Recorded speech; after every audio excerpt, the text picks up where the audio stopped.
भाई, आज से 10 साल पहले हम दोनों ने कॉमर्स पढ़नी स्टार्ट करी। आज मेरे पास पहनने को कपड़े भी नहीं है और आपके पास घर है, दौलत है, गाड़ी है, कपड़े। आपने ये सब कैसे हासिल किया? आज मेरे पास ये सब कुछ इसलिए है क्योंकि मेरे पास सर सफ़ीउल्लाह वसीउल्लाह का दिया गया कैरियर प्लान था और मैंने उस पर अमल किया।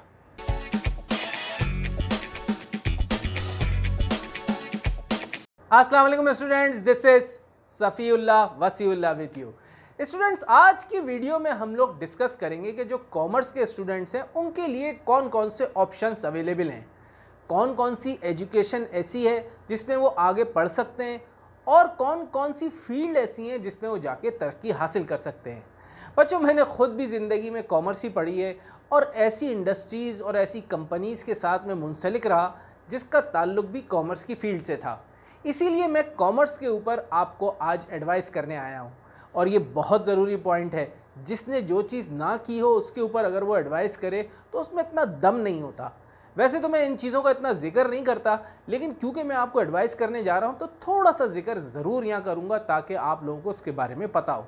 आप लोग सोचते होंगे यार, जो बंदा भी स्पीकिंग करता है वो ज़रूर एक स्टोरी सुनाता है, और जाहिर सी बात है सबकी स्टोरी सेम भी होती है। याद रखिए कि वाकई एवरीवन हैज़ अ स्टोरी और कॉन्सेप्चुअली वो सेम होती है, लेकिन द डिटेल्स आर डिफरेंट। और जब आप उन डिटेल्स में जाएंगे तो फिर आप लर्न करना स्टार्ट करेंगे। तो बच्चों याद रखें, अब पहले हम एक काम करते हैं कि इसको स्टार्ट करते हैं इसकी एजुकेशन के हवाले से। अगर आपने इंटर कॉमर्स किया है या आपने भले किसी और फील्ड से आपने इंटर किया हो, जैसे मैंने जब इंटर किया था तो प्री इंजीनियरिंग से किया था और कंप्यूटर स्टडीज़ के साथ किया था, लेकिन उसके बाद मैं कॉमर्स में चला गया, यानी कि बीकॉम में।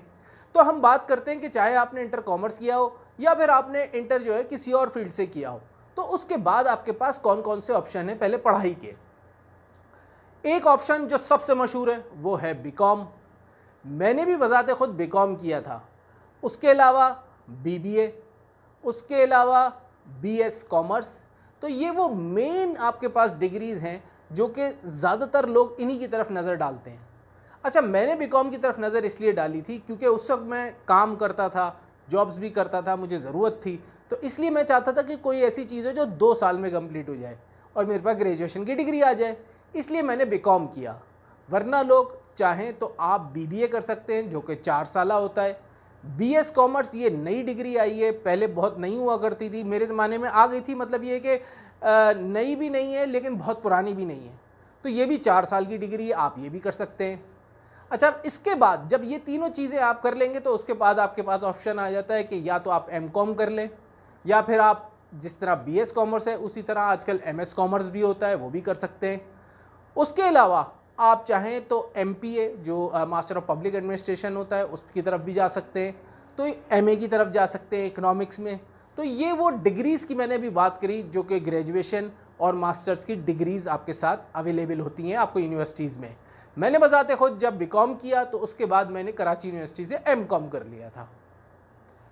अच्छा, अब मैं अगर इसमें प्रोफेशनल क्वालिफ़िकेशंस की तरफ जाने से पहले आपको एमबीए का भी बताऊंगा कि अगर आपने चाहे बीकॉम किया हो, बीएस किया हो या बीबीए किया हो, आप एमबीए की तरफ भी जा सकते हैं।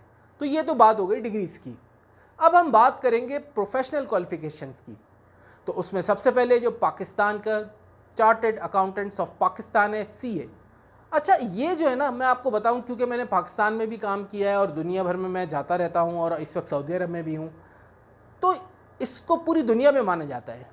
जो पाकिस्तान का सीए है उसको पूरी दुनिया में माना जाता है और उसकी बहुत वैल्यू होती है। उसके अलावा पाकिस्तान में आईसीएमए होता है जो कि institute of cost and management accountant है, उसकी भी बड़ी वैल्यू होती है। अब अगर आप फॉरेन क्वालिफ़िकेशंस की तरफ जाएं जो कि सर्टिफिकेशंस हैं, उसमें IMA institute of management accountant जहाँ से सीएमए होता है, ये यूएसए बेस्ड है और सर्टिफाइड मैनेजमेंट अकाउंटेंट। उसके अलावा एसीसीए जो कि यूके बेस्ड है। उसके अलावा सीमा, और ये भी यूके बेस्ड है। तो ये वो मेन प्रोफेशनल सर्टिफिकेशंस है, सीमा, सीएमए, आईसीएमए और सीए और एसीसीए। इसके अलावा एक और होता है सीपीए, वो लेकिन ज़्यादातर जो कनाडा में रहते हैं और अमेरिका में रहते हैं या वहाँ जाना चाहते हैं वो लोग करते हैं सर्टिफाइड पब्लिक अकाउंटेंट। अब अगर इसकी बात करूँ मैं फील्ड्स में, देखिए मैंने शायद ही किसी ऑर्गेनाइजेशन में देखा हो जहाँ का CEO चार्टर्ड अकाउंटेंट हो। मेजॉरिटी MBAs तो होते हैं लेकिन चार्टर्ड अकाउंटेंट नहीं होते, और चार्टर्ड अकाउंटेंट्स जो होते हैं वो CFO होते हैं, चीफ ऑपरेटिंग ऑफिसर्स होते हैं। इसी तरह चाहे वो अगर ICMA से पढ़ा हुआ है तो मैंने देखा है कि CA वाले की वैल्यू ICMA वाले से काफ़ी ज़्यादा होती है। उसके अलावा जिन्होंने बाहर की प्रोफेशनल क्वालिफिकेशंस की हुई हैं, जैसे CMA की बात करी जो US बेस्ड है, उनकी मिडिल ईस्ट में काफ़ी ज़्यादा वैल्यू है। उसके अलावा जो CPA मैंने आपको बताया वो USA कनाडा वगैरह में उनकी वैल्यू बहुत ज़्यादा है। जिसने ACC और CIMA किया हुआ है उनकी यूरोपियन कंट्रीज़ में बहुत ज़्यादा वैल्यू है। एक डिग्री का मैंने आपको नहीं बताया, वो है CFA जो है ना वो बहुत ज़्यादा इंपॉर्टेंट है उन लोगों के लिए जो कि इन्वेस्टमेंट बैंकिंग की तरफ जाना चाहते हैं, जो म्यूचुअल फंड्स की तरफ जाना चाहते हैं। इन्वेस्टमेंट बैंकर पूरी दुनिया में कम होते हैं और बहुत हाईली पेड होते हैं, तो जो लोग भी इन्वेस्टमेंट्स की तरफ जाना चाहते हैं वो CFA की तरफ जाएं, उसकी बहुत ज़्यादा वैल्यू है। तो मैंने आपको पहले डिग्रीज़ का बताया, फिर प्रोफेशनल क्वालिफिकेशंस का बताया। अब देखें, जब आप मिसाल के तौर पे याद रखें, अब एक बात को याद रखिएगा, हम कभी भी जो है ना हमें टाइम के अगेंस्ट पे पे नहीं किया जाता, हमें हमारी वैल्यू के अगेंस्ट में पे किया जाता है। जो वैल्यू भी आप मार्केट में लेके आएंगे उसके अगेंस्ट में आपको पे किया जाएगा। अगर कोई लड़का है उसने BCom किया है तो वो जाएगा, उसको एक अकाउंटेंट की जॉब मिलेगी 25-30 हज़ार की। अगर किसी ने MBA किया है तो उसको उससे बेहतर जॉब मिल जाएगी, ठीक है। और वैल्यू जो होती है ना हमेशा बंदे की होती है, याद रखिएगा। लेकिन अगर वही चीज़ किसी ने CA किया हुआ है तो फिर उसको लाखों में सैलरीज मिलती है। किसी ने और बाहर के मुल्क में चला गया, प्रोफेशनल क्वालिफिकेशंस की हुई है तो और ज़्यादा सैलरी मिलती है। तो इसका प्रूफ ये है कि जितनी वैल्यू भी आप मार्केट में लेके आते हैं उस वैल्यू के अगेंस्ट में आपको पे किया जाता है। एक ही ऑर्गेनाइजेशन में, एक ही डिपार्टमेंट में कुछ लोग 20 हज़ार कमा रहे होते हैं, कुछ 50 हज़ार, कोई 1 लाख, कोई 2 लाख, कोई 3 लाख। क्यों? क्योंकि जो जितनी वैल्यू प्रोवाइड करता है उसको उसके अगेंस्ट में उसके हिसाब से उसको पैसे मिलते हैं। तो ये तो कॉमर्स की मैंने आपको डिग्रीज भी बताई, प्रोफेशनल सर्टिफिकेशंस भी बताए। अब इसी में देखें, जब आप मिसाल के तौर पे अगर आप टीचिंग की तरफ जाना चाहते हैं तो कुछ लोग जो है वो कॉमर्स को पढ़ते पढ़ते आगे MPhil कर लेते हैं, PhD कर लेते हैं और रिसर्च की तरफ चले जाते हैं। और याद रखें, अगर आपने MBA किया और आप कॉमर्स पढ़ रहे हैं, चाहे वो किसी भी किस्म की हो, तो जॉब के साथ साथ अगर आप कोई बिज़नेस नहीं करते तो इसका मतलब क्या हुआ कि आपने जो सब कुछ पढ़ा उसको अप्लाई नहीं किया। अल्हम्दुलिल्लाह आज मैं सऊदी अरब के जो टॉप 5 जो ग्रुप हैं यहाँ के, उसमें से एक ग्रुप में ट्रेजरी, जो उनकी ग्रुप ट्रेजरी है, उसके पूरे एक सेक्शन को सुपरवाइज़ करता हूँ। उसके अलावा UK बेस एक कंसल्टेंसी फर्म है, उसमें एज अ सीनियर कंसल्टेंट उनको एडवाइस भी करता हूँ। इसके साथ साथ मैंने अपने बिज़नेस भी रखे हुए हैं, अपनी एक एकेडमी बनाई, उसके अलावा कंस्ट्रक्शन का बिज़नेस किया, उसके अलावा गाड़ियों का बिज़नेस किया। क्योंकि जब बिज़नेस का इतना सब कुछ पढ़ने के बाद मैंने बिज़नेस नहीं किया तो फ़ायदा क्या हुआ। तो ये वो सारी चीज़ें हैं जिससे आप अपने करियर में भी आगे बढ़ेंगे, और यानी कि जॉब्स के हवाले से, और आपका एक कॉन्सेप्ट बनेगा बिज़नेस का, तो आप बिज़नेस भी कर सकेंगे। तो अब देखिए, इस कॉमर्स की पूरी जितनी भी मैंने डिग्रीज़ बताई या बिज़नेस बताए या फिर आपको जॉब्स के मशवरे दिए, तो उसमें अगर आपको कोई भी कन्फ्यूजन है, स्क्रीन पे मेरा WhatsApp नंबर है, आप मुझे मैसेज करके पूछ भी सकते हैं। लेकिन मैं आपको बताऊं, अगर आप ऑर्गेनाइजेशंस में जाएंगे तो मैं समझता हूं कि अगर पाकिस्तान की बात करें तो चार्टर्ड अकाउंटेंट्स की सबसे ज़्यादा वैल्यू है कॉमर्स में। उसके बाद आप डिग्रीज़ वगैरह और ICMA की तरफ जा सकते हैं। और अगर आप बाहर की क्वालिफिकेशन लेना चाहते हैं तो उसमें जो है वो आपके सामने CMA है, आपके सामने ACCA है, और आपके सामने CPA है, CFA है, और आपके पास सीमा है। तो CFA की उसमें सबसे ज़्यादा वैल्यू है।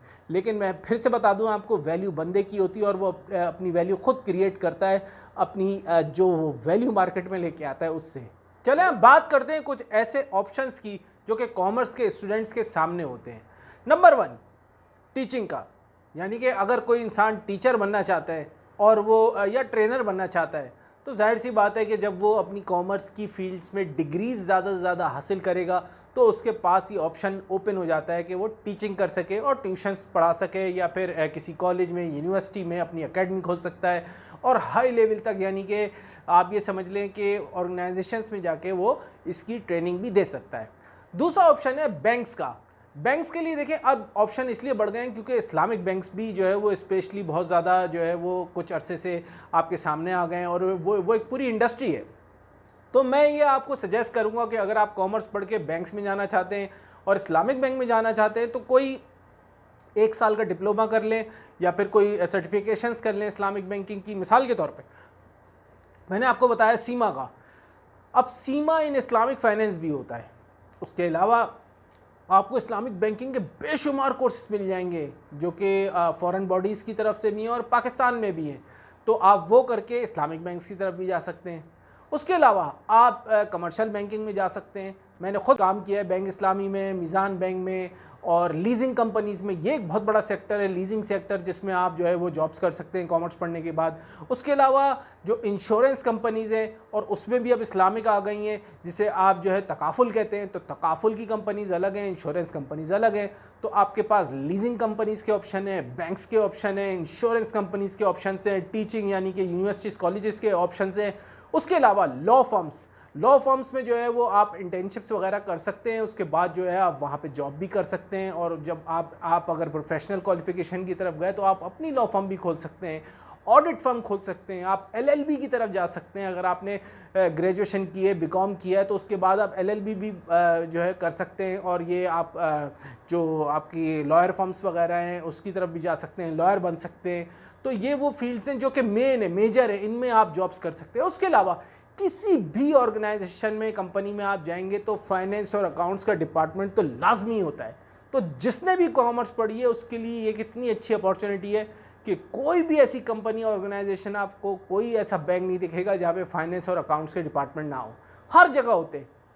अब आपके ऊपर डिपेंड करता है कि जिस लेवल की आपने डिग्री हासिल की है या फिर जिस लेवल की आपने सर्टिफिकेशन हासिल की है, उस लेवल की जॉब आपको जो है वो ऑफ़र हो सकती है। तो ये तो वो मैंने आपको मेन इंडस्ट्रीज़ बताई हैं जिसमें आप अप्लाई कर सकते हैं और वहाँ जाके आप जॉब कर सकते हैं। बिज़नेस के हवाले से देखें तो फिर तो आपके पास पूरा एक समंदर है, और समंदर में ये आपके ऊपर डिपेंड करता है कि आप हाथ में एक लोटा लेके जाते हैं और उस लोटे को भर के ले आते हैं, या फिर आप जाके उसमें तैरना शुरू करते हैं। तो ये वो तमाम बातें थी कॉमर्स के स्टूडेंट्स के लिए जो मैं समझता हूँ कि बहुत ही इंपॉर्टेंट थी आप तक पहुँचाने के लिए। तो बच्चों, अगर आज की वीडियो आपको पसंद आई है तो लाजमी सारे कॉमर्स के स्टूडेंट्स के साथ शेयर कीजिएगा। आपका दोस्त सफ़ीउल्लाह वसीउल्लाह। अस्सलाम वालेकुम।